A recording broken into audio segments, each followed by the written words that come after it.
இது என்னோட 2வது வீடியோ. என்னென்னு கேட்டால், என்ட முதல் வீடியோ டிக்டாக்லையும் யூடியூப்லையும் பார்த்துட்டு என்னோட கேட்ட விஷயம் வந்து இந்த கிழமை வந்து என்னென்ன ரெசிஸ்டன்ட் அண்ட் சப்போர்ட், அதாவது எங்கே தடையல் இருக்குது, மேல் நோக்கின தடை கீழ் நோக்கின தடையல் இருக்குதுன்னு கேட்டவ.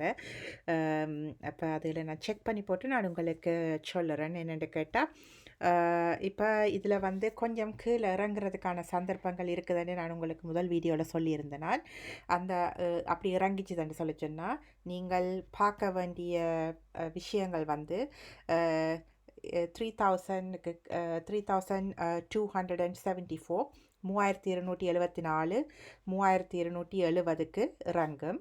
அப்படி அதை விட கீழே இறங்கிச்சுதண்டா நீங்கள் 3248, 3244 ரேஞ்சுக்குள்ளே பார்க்கலாம்.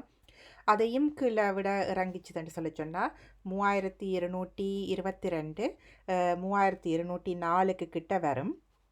அதில் தடையல். அடுத்தது அதை விடவும் 3204 கீழே இறங்கிச்சுதுண்டா 3178 கிட்ட போகும். அந்த 3178 கிட்ட வர்றதுக்கான சந்தர்ப்பங்கள் இருக்குது. கிட்டத்தட்ட விடத்தில் வர்றதுக்கான சந்தர்ப்பங்கள் இருக்குது. அப்படி 3178க்கு கீழேயும் இறங்கிச்சுதுண்டா 3162க்கு கிட்ட வர்றதுக்கான சந்தர்ப்பங்கள் கிடக்குது. 3162யும் தாண்டிச்சுதுண்டா கிட்டத்தட்ட 3140களுக்கு கிட்ட வரும். 3140க்கு 120க்கும் இடையில் வரும்.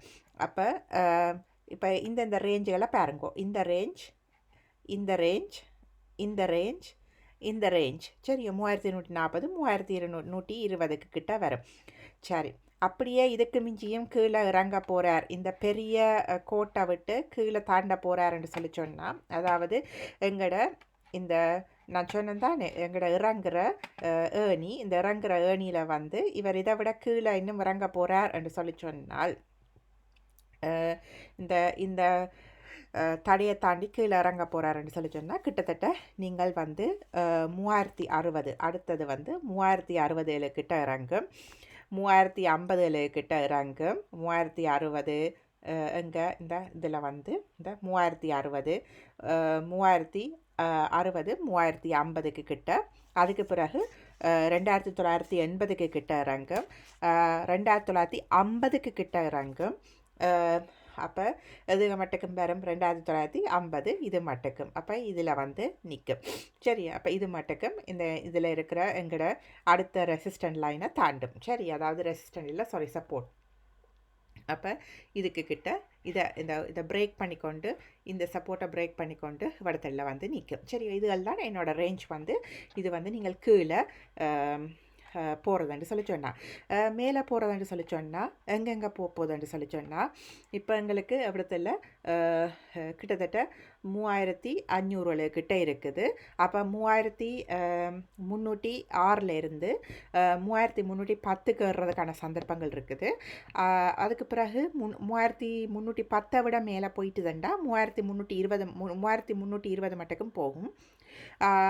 3320 மேலே தாண்டிச்சதுண்டா 3326 ரேஞ்சுக்கு வரும்.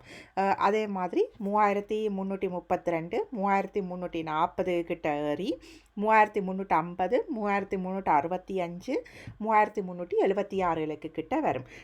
இதை விட இதை 3376ஐயும் உடைச்சி கொண்டு போச்சுதண்டா 3404, 3404 கிட்ட வரும். அதை விட 3421 நீங்கள் எதிர்பார்க்கலாம், 3440 எதிர்பார்க்கலாம், 3468 எதிர்பார்க்கலாம். சரியா? அடுத்தது 3468 தாண்டுற பட்சத்தில் நீங்கள் திருப்பியும் 3500க்கு பார்க்கலாம். அதாவது ஆல் டைம் ஹையை பிரேக் பண்ணுறதுக்கான சந்தர்ப்பங்கள் இருக்குது. அதை விடவும் 3550க்கு வரலாம். ஆனால் எனக்கு வந்து இந்த கீழ் நோக்கின வாரது வந்து இன்னும் ஸ்கெப்டிக்கலாக இருக்குது. ஸ்கெப்டிக்கலாக நான் கொஞ்சம் ஒரு 20% தான் நான் கீழ் நோக்கி வாரதை எதிர்பார்க்குறேன். இதில் வந்து திரும்ப வேணும். நான் என்ன எதிர்பார்க்குறேன்னு சொல்லி சொன்னால், இதில் மேலே போய் நல்லா 3500 கிட்ட வந்துட்டு தான், அல்லது இந்த ட்ரெண்ட் லைனுக்கு வந்துட்டு தான் கீழே வந்து உடைக்க மாட்டேன் நான் எதிர்பார்க்குறேன். என்னென்னு சொல்லி சொன்னால், ஆஸ் யூஷுவல் எங்களுக்கு தெரியும் டபிள்யூ பேட்டர்ன் எம் பேட்டர்ன் எல்லாம் போட்டு இதில் வந்து திருப்பி மேலே ஏறி கீழே போய் கீழே வந்து எங்களுக்கு ஒரு ஃபோல்ஸ் பிரேக் அவுட் ஒன்று கொடுத்துட்டு என்னடா இது இறங்குற ஏணி அப்போ ஃபோல்ஸ் பிரேக் அவுட் ஒன்று கொடுப்பினோம். ஆனால் உண்மையிலேயே வந்து எல்லோரும் எதிர்பார்க்குறேன்டா இறங்குற ஏணிக்கு வந்து மேலே வந்து உடைச்சி கொண்டு போவோம், மேலே உடைச்சி கொண்டு போகும். எஸ், அது ஒரு பிரேக் அவுட்டாக கொடுக்கும். பிரேக் அவுட்டாக கொடுத்து போட்டு கீழே நோக்கி நல்லா கீழே நோக்கி வருவார். அப்போ இப்போ எனக்கு வந்து ஸ்கெப்டிக்கலாக இருக்கிறேன்னு என்னென்னு கேட்டால் நான் சொன்னது இந்த கீழே இறங்குறதுக்கு வந்து இதுக்கு அதாவது நீங்கள் முக்குளிக்க வேணுமென்றால் ஒரு உயர்ந்த இடத்துக்கு மேலே உச்சிக்கு போய் தான் கீழே வர வேணுமே இல்லை. அப்போ இதிலேருந்து நீங்கள் முக்குளிக்கிறதுக்கு சந்தர்ப்பங்கள் குறைவு. அப்போ கிட்டத்தட்ட நான் எதிர்பார்க்குறேன் டெய்லி சப்போர்ட் எடுப்பாருன்ட்டு. அதே மாதிரி சில வேளைகளில் வீக்லி சப்போர்ட்டுக்கும் வரலாம். ஆனால் எனக்கு அதுவும் கொஞ்சம் ஸ்கெப்டிக்கலாக இருக்கிறேன் வீக்லி சப்போர்ட்டுக்கு. இதில் வந்துட்டு திரும்புறதுக்கான சந்தர்ப்பங்கள்லாம் கூடுதலாக இருக்குது. அப்போ எது எடுத்தாலும் இந்த கிழமை நான் உங்களுக்கு இன்றைக்கே இந்த இவ்வளவு பாயிண்ட்ஸும் உங்களுக்கு தந்தனா நான் அந்த மந்த்லி சப்போர்ட் மட்டுக்கும் நான் உங்களுக்கு தந்திருக்கிறேன். நீங்கள் வந்து இந்த மந்த் முழுக்க இதுதான் ரேஞ்சாக இருக்க போகுது. நான் உங்களுக்கு முதல்ல சொன்ன மாதிரி உங்களுக்கு நான் காட்டியிருக்கிறேன். அந்த அந்த இதுக்குள்ள இந்த ரேஞ்சுக்குள்ளே நடக்கும். அப்போ கடைசியாக நீங்கள் 2900 எதிர்பார்க்கலாம், 2950 கிட்ட எதிர்பார்க்கலாம். கீழ் நோக்கியாக இருந்தால், மேல் நோக்கியாக இருந்தால் 3550 இடையில் எதிர்பார்க்கலாம். இதுதான் உங்களோட ரேஞ்சாக இருக்க போகுது இந்த முறை, இந்த கிழமையும் இந்த மாதத்துக்கும். இதுக்கு மிஞ்சி என்னால் எதுவும் செய்யலாது. இவ்வளவு தான் நான் சொல்கிற ரேஞ்சுகள். நான் பெரிய அறிவாளி கிடையாது, ஆனால் இப்போ என்னோடய அறிவை வச்சு நான் உங்களுக்கு சொல்லித்தரேன். தேங்க்யூ, பாய்.